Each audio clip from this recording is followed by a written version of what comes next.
Buenos días a todos y a todas. Esperemos que se encuentren muy bien de salud, cuidándose, cuidando a los suyos. Y bueno, en este encuentro del día de hoy vamos a trabajar una nueva unidad, la unidad 2, con respecto a la clase.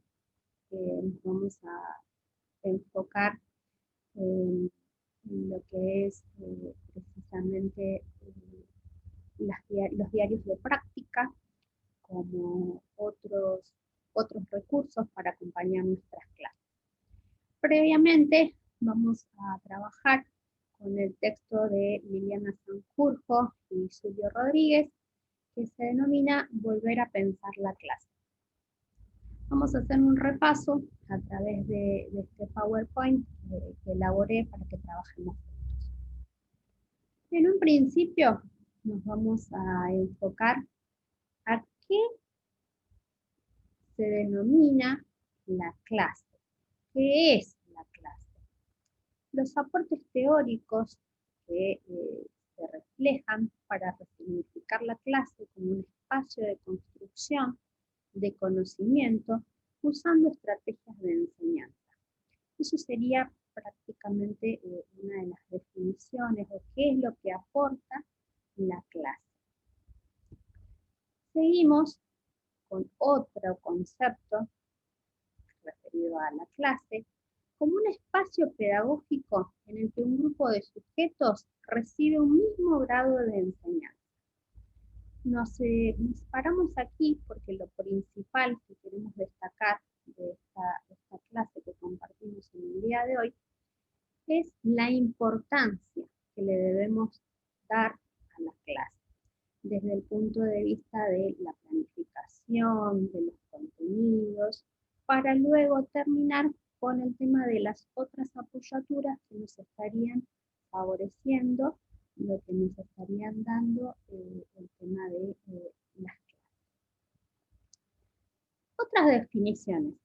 Según Menin, que obviamente está explicado en el texto donde les vamos a compartir la bibliografía, que nos dice que la clase es el lugar de encuentro entre docentes, alumnos y un conocimiento, o el lugar donde el docente guía el proceso de aprendizaje de los alumnos, para los cuales el docente usa estrategias para lo que necesita enseñar. Es obvio, previamente, como decíamos antes, en el pensar la clase, lo que hace el docente es su planificación. Y después utiliza, por ejemplo, otros elementos, la narración, el interrogatorio de preguntas abiertas, cerradas, siempre para favorecer la mejor comprensión, el aprendizaje por parte de los alumnos. Utiliza ejemplos, diálogos y obviamente otras apoyaturas que vamos a ir viendo un poquito más adelante. Con respecto a la relación pedagógica, ¿cuál es esa relación pedagógica? Es la que se lleva a cabo entre el docente, el alumno y el contenido. Esto es lo que ustedes ya seguramente tienen ya como algo previo, sabido, un saber previo que tengan ustedes, seguramente ya en algún otro momento lo habrán visto, es la famosa triada. ¿Tiene sentido si y solo si existe un sujeto que posee un saber y que es capaz de hacerlo comprensible para que otro sujeto se apropie significativamente de él? Este conocimiento se va a dar entre el alumno y el docente. ¿A través de qué forma? Del aprendizaje, de la enseñanza, que como ya bien les decía anteriormente, seguramente ustedes ya lo habrán visto, ya lo deben tener incorporado, estos conceptos. Si alguno tiene una duda, como siempre les decimos con mi compañera Carolina, no tienen más que a través del foro o a través de nuestro mail, enviarnos las dudas que tengan para seguir avanzando, ¿sí? Ahora bien, cuando decimos volver a pensar la clase, ¿pero cómo la podemos volver a pensar? Dentro del texto, la señora Sanjurjo lo que nos dice, y la compara con la metáfora de un juego, ¿sí? Ustedes dirán, un juego.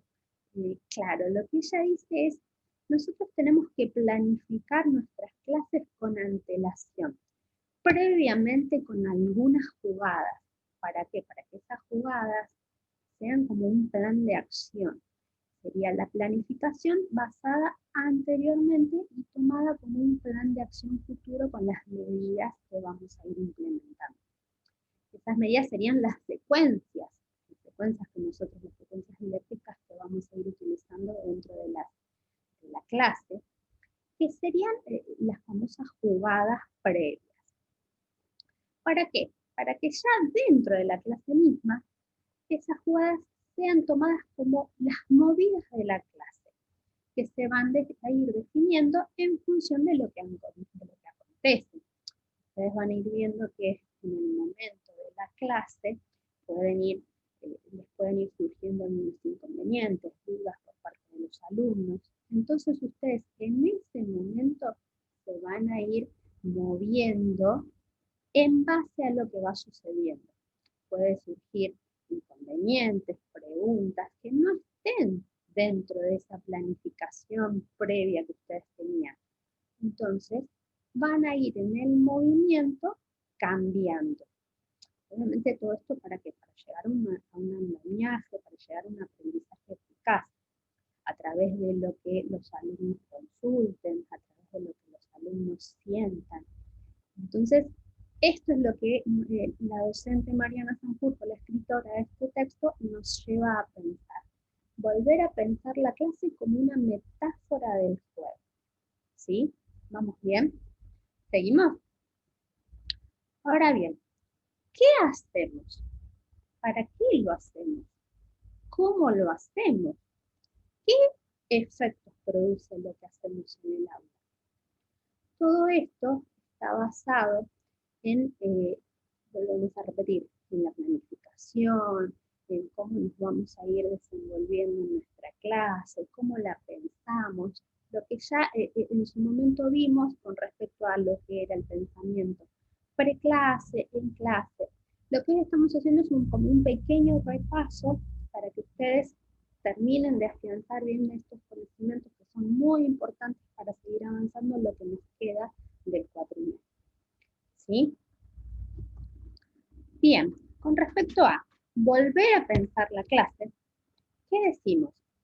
Que es recuperar el concepto de formas básicas de enseñar, la habilidad de decir y volver a decir lo mismo, pero tal vez de maneras diferentes, con el fin de asegurar mayor comprensibilidad de sus alumnos, que por poseer estructuras intelectuales socioafectivas diferentes, harán diversas interpretaciones de lo que decimos. ¿Qué queremos decir con esto?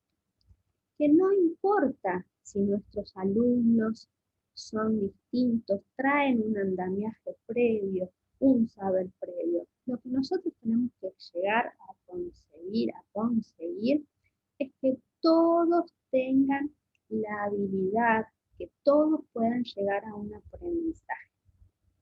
¿Sí? Buscarle la forma, buscarle la vuelta de rosca para que ellos lleguen al aprendizaje ideal. ¿Cómo lo hacemos? Recuperemos aquellas formas básicas para llegar a este aprendizaje ideal.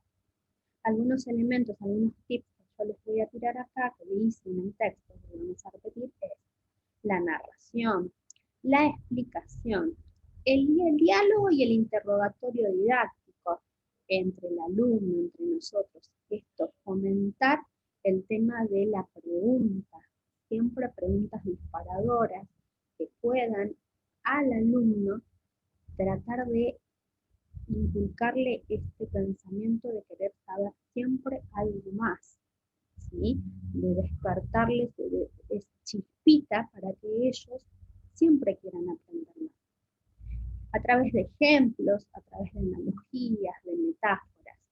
Los ejercicios y las situaciones problemáticas que nosotros les planteemos siempre tienen que ser muy llamativos para ellos, que sean disparadores, tratar de conseguir un aprendizaje comprensivo, pero siempre a través del querer saber más.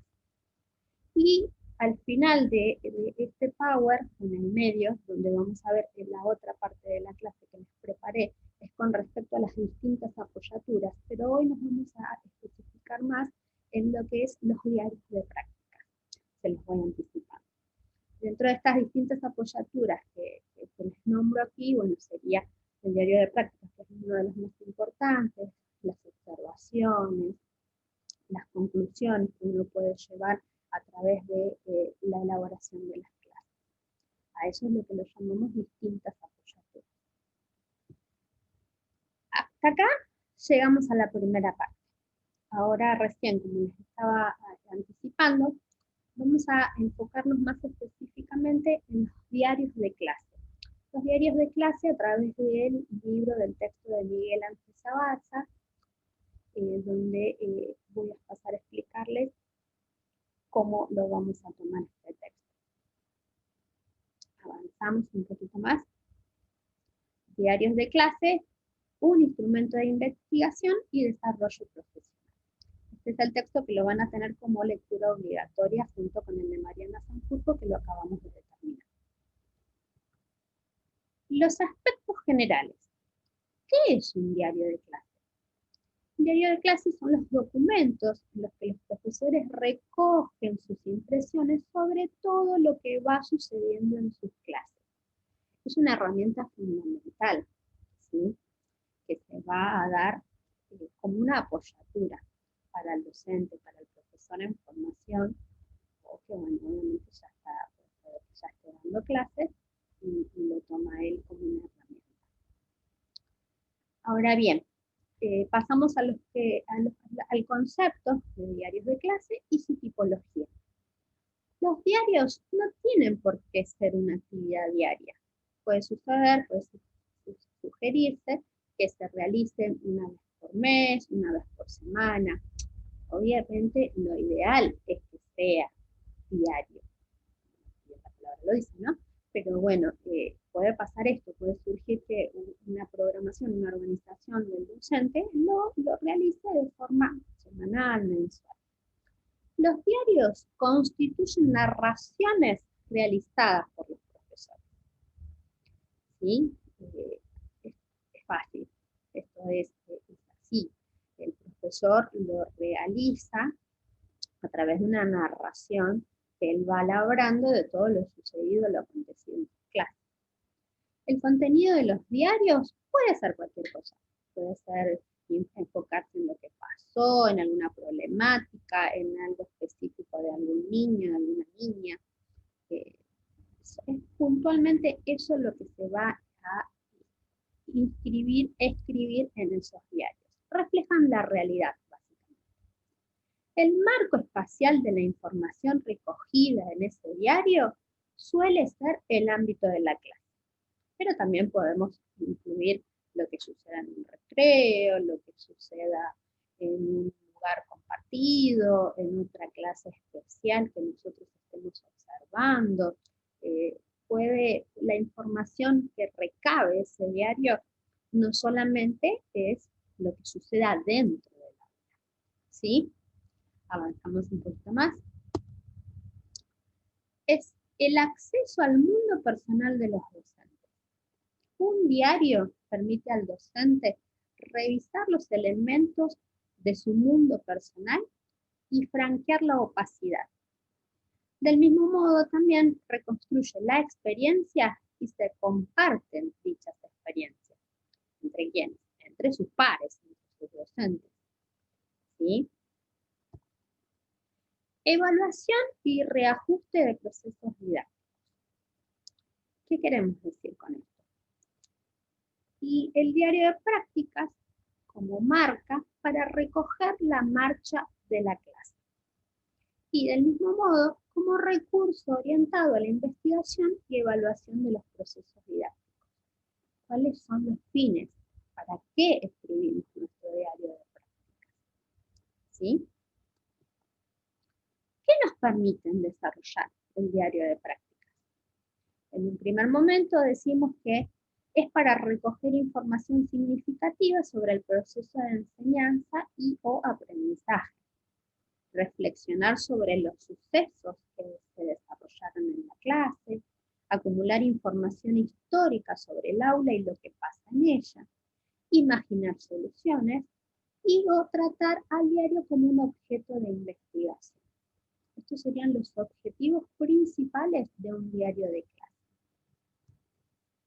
¿Cómo se realiza? ¿De qué forma se realiza este famoso diario de clases? En un primer momento decimos que se realiza de forma individual, también se puede realizar de forma grupal, entre pares docentes, profesores, también puede intervenir nuestros directivos, nuestras directoras, pero en general siempre se hace entre pares. Si tenemos la posibilidad de trabajar con una parte pedagógica, hablamos de quinto, sexto grado de nivel primario, siempre se hace compartida con la docente de las otras dos materias, ¿sí? Lengua matemática, naturales sociales, en general. También se puede realizar entre alumnos, un diario de prácticas también reflejado con lo vivido por los alumnos. Avanzamos un poquito más. ¿Cuáles son los beneficios del uso de los diarios? Nos acostumbran a reflexionar, nos acostumbran a escribir. Es un modelo cooperativo de trabajo, podemos decirle entre pares, y es compatible con registros, con crónicas, con observaciones. Muy importante que tengamos en cuenta esto. ¿Para qué nos sirve el beneficio que nos dan nuestros diarios de clase? Ahora bien, vamos terminando con las dimensiones que convierten al diario en un recurso de gran potencialidad. Se trata de un recurso que requiere escribir, ¿sí? No es necesario tener una escritura muy explayada, lo ideal es ser conciso, preciso. Se trata de un recurso que implica reflexionar, pero ¿para qué? Reflexionar en base a eso que hemos vivido, en base a eso que hemos escrito, para poder modificar, para poder reflexionar acerca de nuestro trabajo pedagógico. Si tenemos que hacer alguna marcha atrás, ¿sí? Ver reflejado nuestra labor y de esa forma tratar de superarnos cada día. Se integra en lo expresivo y lo referencial. Del mismo modo, tiene un carácter netamente histórico y longitudinal de la narración. Muy bien, hasta acá llegamos con nuestra exposición del día de hoy. Esperemos que haya sido claro. Les volvemos a repetir que cualquier duda que tengan, se pueden contactar con nosotros. Una vez que terminan de ver esta clase teórica del día de hoy, lo que van a hacer es volver a ver otro video que les vamos a estar compartiendo dentro de la clase para realizar una de las actividades. Tengan en cuenta que ya estamos casi transitando en la mitad del cuatrimestre, ya estamos en los últimos pasos. Vamos a estar hablando en la clase siguiente del proyecto de cátedra, para ir cerrando esta etapa. Esperemos que haya sido clara la clase, que puedan seguir profundizando, que tomen estos elementos que les ofrecemos para una mejora de sus prácticas, que traten de que sus prácticas sean reflexivas, que puedan tomarlo como una herramienta de andamiaje para acompañar a sus alumnos. Cuídense, cuiden a los suyos, nos vemos prontito.